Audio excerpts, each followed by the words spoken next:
I wonder if you can expand on that, the threats that go not to people in super high profile positions like you and governors and other office holders.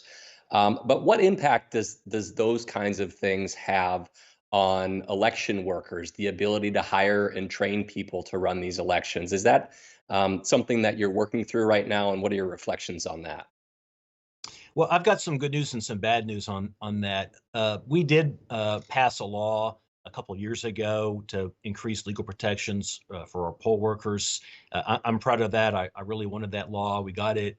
But I'll be very candid. We've not seen evidence in Kentucky of our poll workers being threatened. We still want to make it clear to people that we wanted to volunteer that they were going to be kept safe.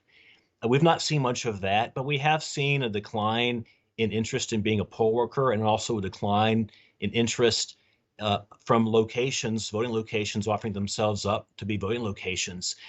When I was first elected in 2019, I was asked to testify to the legislature before I was even sworn in. And I told them the biggest crisis that we face is in having enough poll workers.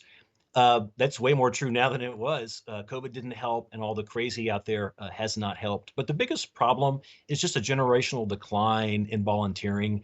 And this too is it's not unique to elections. We see people disengaging.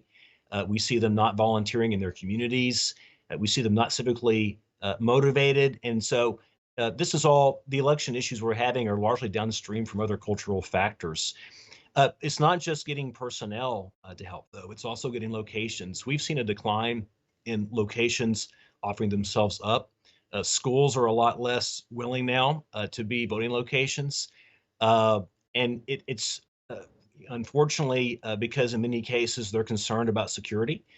They're very nervous about having voting during a time when there are children on campus. On election day, we have some ability to close schools for that, but we need more than one day to vote. We need early voting, and the schools would be a great part of that, but they've been very resistant. Candidly, they just don't want to have some random person in the general public able to come on the premises and scope the place out and become potentially an active shooter. So that they've got security reasons for being dubious about volunteering. Something else we've seen is churches have started quitting.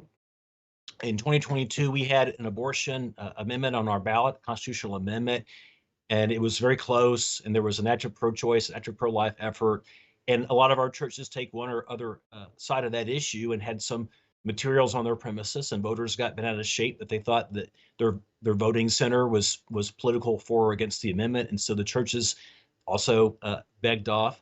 You're actually asking people to, most I don't have thousands of buildings under my purview. The vast majority of our locations don't belong to the state. They belong to local governments or even private institutions. It's getting harder and harder for them to see some sort of benefit in offering up their location for a day or several days. So those are both challenges we have. And I'll close with this as well. The Biden administration has stepped up enforcement of the Americans with Disabilities Act in a way that's been unhelpful to us in Kentucky in having enough locations to vote. We had some long lines in one of our counties in 2022 because the local government was challenged by the administration and told you need to close a bunch of these locations. They're not ADA compliant. Well, I certainly care about ensuring that the ADA community can vote, but the answer is not to just come in at the last minute and force poll closures. So I am a little concerned about our ability to have a robust array of locations going into this year, because even in my state, where I've pushed early voting, got it enacted, I'm real proud of it. The vast majority of voters, including Democrats, still vote on election day. So we have to have a robust offering of locations on election day itself.